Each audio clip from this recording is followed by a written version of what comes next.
Hello! Welcome back to the Wrestling Newsroom. I'm your host, All Things Wrestling, and today we're going to be looking at all the wrestling news from Wednesday. Let's start with a story involving Ring of Honor and their show in Portland, Oregon on Sunday night. A fan allegedly had a confrontation with Bully Ray backstage after an incident at ringside happened. We'll go through the guy's story. His name is Osh Kosh Big Josh. He documented it all on Twitter saying, "Okay, story time. I avoid saying anything until the show was over to avoid any further issue, but this honestly soured my to Ring of Honor in a big way. Honest to God story that could be backed up by about half a dozen people. Show starts, dark match with some local girls fighting. Allura interferes at the end. Velvet and I exchange words along with the rest of Allura. I don't know, it's a big women team thing apparently. Nothing crazy. Mandy Leone spits on me from the side. Not preferable, but honestly don't care. Segment ends. Side note, I love and respect 99% of all wrestlers. I honest to God never try to make the show about me, get myself over, etc. My rule of thumb is to boo the bad guys, cheer the good guys. It's rare that I'll flip the script, but I always decide to go along with the show. Some opening match happens, wildly unimportant. Second match occurs in this local versus local. Allura interferes at the end. A mouth knot to all the girls for no reason other than they're bad guys. Boo, you're trash, get lost, no one wants you here, etc. At some point, Velvet Sky seems to lose her cool and has challenged me to come in the ring, tells me to suck it, calls me a pussy, etc. No problem, get your heat. She calls me a virgin. I remind her that she had sex with that fat turd Bully Ray. Call them a tramp stamp trio. End segment. She goes to the back, fast forward 5 minutes, and I get a tap on the shoulder. Hey, we're with security, we need to talk to you about the incident that occurred. Immediately, I think of the Allura stuff, I think maybe Mandy got in trouble for spitting palm facing me. Then I kind of think it's a joke. Look around, no sign of joke from my buddies or the crew. I'm super perplexed and think there's going to be a miscommunication because nothing so far was a big deal at all. I oblige and follow security. Security takes me legit backstage. I'm still perplexed by the entire thing and honestly very hesitant to follow them because they kept saying we need to talk to you about the incident.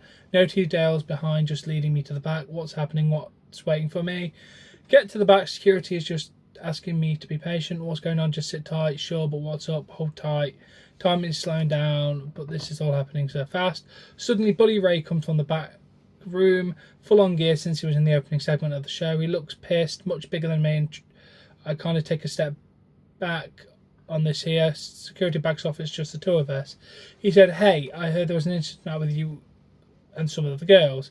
He went, "Yeah, I guess I'm so lost. Here's the deal. You're done talking down to them. You need to treat them with respect. Don't say anything you wouldn't say to your mum. You got it? I'm not trying to act tough. I will legitimately be intimidated with purpose, and I wasn't about to get kicked out during match 3, so I just bit the bullet and said, sure, yes, sir. Yeah, I understand, yep." He said, "End of convo, go be a fan." Security led me back to my seat. That's the end of in regards of the timeline event. The whole thing is still completely unbelievable and surreal. I've gone to live events for 15 years and following wrestling for 20 years. Never once have I heard of something happening like this. Oh, God. That was a lot to take in. Ring of Honor, Allura, and Bully Ray all put out statements regarding the situation. We'll go through that before I give my opinion. Ring of Honor General Manager Greg Gilliand says, "Ring of Honor has always taken a fan-first approach with fan experience being at the forefront of all of our live events. We consider this very serious and will be conducting an internal review over the next 48 hours to determine the appropriate actions." Then Bully Ray puts out a statement and then says, "Now the truth. I could not have been any nicer to said fan. Yes, nice, hard to believe. I never threatened, intimidated, or berated said fan. I handled the situation the exact opposite way most would assume. With decor, convo lasted less than 30 seconds. I gave the fan a friendly pat on the back and told him to enjoy the show and go be a fan. His response was thank Bully. Fan version of the story is embellished to make fan look like a victim. Many other fans in attendance at the show, Kent and Portland, have already confirmed on social media how said fan crossed the line with multiple talents, both men and women. In retrospect, the fan should have been ejected. Unfortunately, it was not until after the fan was asked to not be so rude did we find out the severity and the vile comments and lewd sexual gestures made towards the women. We can all agree that in 2019, this kind of behaviour towards women is unacceptable and goes far beyond the scope of I paid for my seat. I should be able to do or say what I want. I live by my motto, respect respectful fans always get what they want. Rude fans always get what they deserve. In the end of the day, I'm guilty of defending 3 women that needed to be defended. Not by being a bully, by being a man. That is Bully Ray's statement on this. And then Alora responded. First, Angelina Love says, typical narcissism, sociopathic behaviour, act like the absolute maniac and verbally sexually harass talents on shows and then act like you're the victim so you can cry for attention on Twitter. Fans don't act like the way you did. I looked directly in your eyes. You had evil intent in them. Velvet then responded saying he blocked me after I called him out for verbally sexually harassing the 3 of us and disguising it as him booing the heels. And Angelina responded with, yeah, same, what a loser.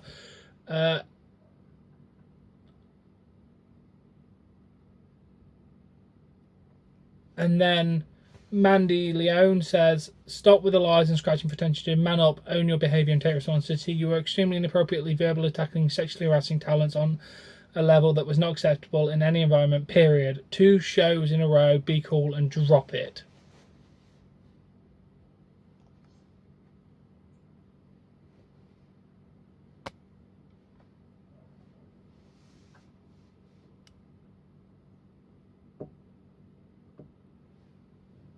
Okay, that is all the statements we have regarding this situation. And you know what? From either angle, it is ridiculous. Whether the fan was being sexually harassing the talent and all that, which is completely unacceptable, or whether he was just booing the heels and then got took backstage and was intimidated by Bully Ray, is also equally ridiculous. I don't know who to believe. I'm not going to take sides in this, but either way, whoever was in the wrong here is completely in the wrong, and it is ridiculous either way which story was true. Not taking sides, not saying which one is true because I have no facts to back up either one being true. Just ridiculous. But with this being said, Twitter user Donna Troy spoke about her experiences at Ring of Honor show, about her being harassed as a fan. She said, it's totally okay for Ring of Honor talent to tell me things like, oh baby, you know you wish you could blow me after booing them or having them tell me to come find them in the hotel room after, but it's not okay for the fans to say anything back when provoked to that extent. Okay, I didn't say anything initially because, you know, wrestling, and I just tried to laugh it off and get over it, but if we're going to be assholes about it, and let me go down a few things shit has happened to me at Ring of Honor from the same talent each time. First time, he tells me I wish I could blow him after booing him going up against one of my favourite wrestlers. Second time, next night, same wrestler starts blowing kisses at me and winking at me.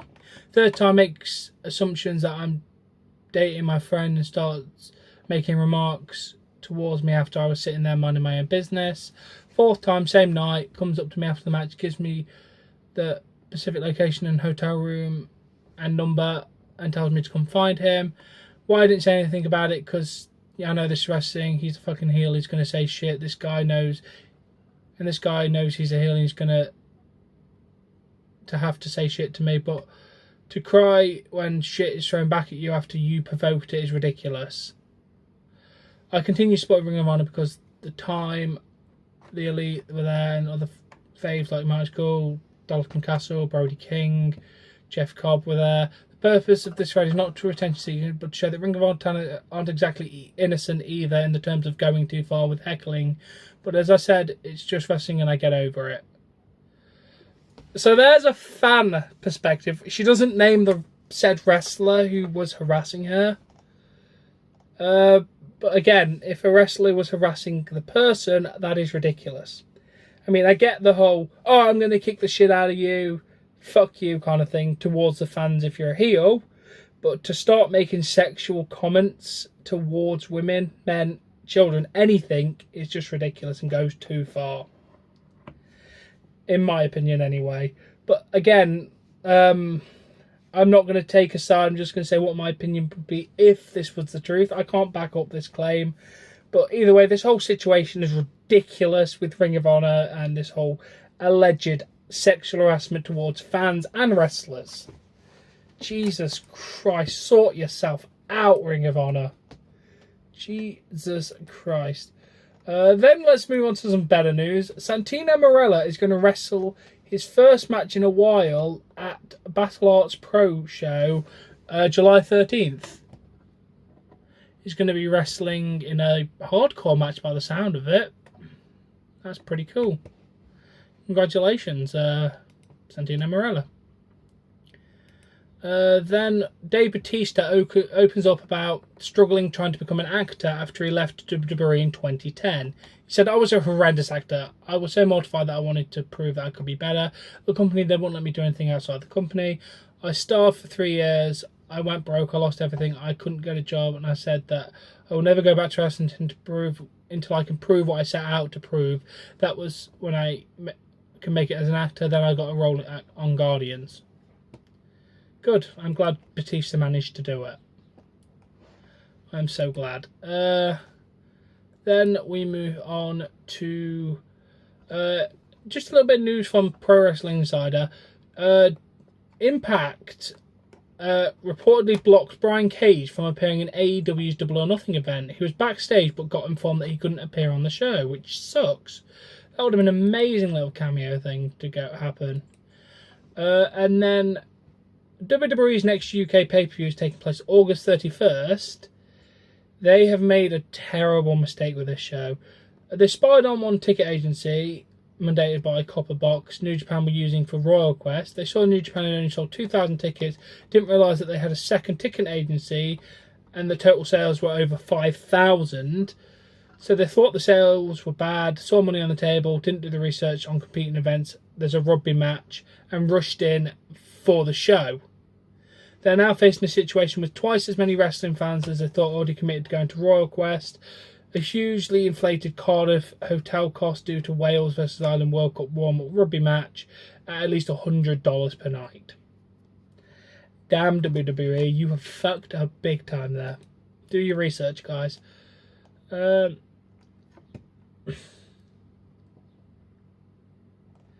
then we move on to several new NXT stars getting new names. Arida Jarud is now Artur Rose. Former Impact star Trevor Lee is now Cameron Grimes. Jessica Alban is now Jessie Kamen. Luke Mendez is now Rich Holland. And Eric Bergenhagen is now Rick Buggs. Okay, WWE, I don't get why half the people need to change the name, but okay, let's go with it. And then Eli Drake has announced that he is now a free agent and has now left Impact Wrestling. Congratulations, Eli. I can't wait to see where you end up, mate, because you are amazing. And then Sonya Deville did a recent interview with AfterBuzz TV and discussed about coming out being gay, which I thought is a very relevant topic to cover because we're in 2019. This kind of stuff should be covered. I knew my mum would be supportive. I was in such denial with myself for the longest time just because of the place I grew up in. I grew up in a small town in New Jersey. It wasn't common. I didn't know anyone that was gay. I think I had one gay friend in high school and she never even came out. It was just we all just knew. I think I was just not comfortable with saying it. I was also in denial, I'm not gay, am I? Because I think also the fact that I didn't fit in stereotypical moulds of what a lesbian is supposed to be or act. I was just this girl that nobody would have expected. Maybe someone said, "Are you gay?" I would have been like, yeah, I am actually, you know what I mean? And it took that opportunity happened when I was 17 living in Florida. When I just graduated high school, my friend's mum said to me, "Honey, I think you're gay." And I go, yeah, I am. As soon as someone vocalised it to me, gave me permission, yes, yeah, but no one had ever said, I would think that it, but then I'd be no. I'd been dating guys my whole life, and I was just I just had a junior position in my head. I just couldn't figure it out. Well, it's good. Never hide your true self, guys. If you're gay, straight, bi, whatever, just true friends and family will accept you for who you are. Just always remember that. And then PW Insider is reporting that both Natalya and Alexa Bliss are reportedly travelling to Saudi Arabia for Friday's show. It's unknown whether they will be wrestling on the show, but they'll be the first females to wrestle if that is the case. And obviously Renee Young is scheduled to do commentary. That's pretty interesting. And then Maria Kanellis Bennett hit back at critics about her husband Mike Kanellis. Hello, all informed people. 1, Mike never went to rehab. Mike stayed on the road during his recovery. No one paid for it. If women did not have babies, there would be no people. Get your facts straight before commenting with your irrelevant, ignorant nonsense. I don't know what the critics said, but Mike Kanellis truly is an inspiration to all of us. Yes, he had an addiction. He sorted it. He's come back. He's there living his dream. The guy is a complete inspiration. I'm glad that he's got Maria to help him through this. I've got no bad words to say about Mike or Maria Kanellis. And then Jon Moxley has defeated Juice Robinson to capture the IWGP United States Championship at the Best of the Super Juniors event. So yeah, Jon Moxley wins the title. Congratulations. And the last thing I just have to kind of sneak in there is Raw did amazing on ratings this week. It went from 2.2 essentially to 2.4. So about 210,000 more viewers. The first hour got more, second hour got a lot more. It jumped over 200,000 for the second hour, and then dropped down 200,000, but it's still up more than the first hour. Normally the third hour does less than the first hour, but in this case the third hour did second. First worst, second best, third middle. Pretty good. Now, I've rambled on too long. Thank you for watching this newsroom. I do hope you enjoyed it. If you have, please smash that like button, share it all around, subscribe for more content, and I shall catch you later. Bye.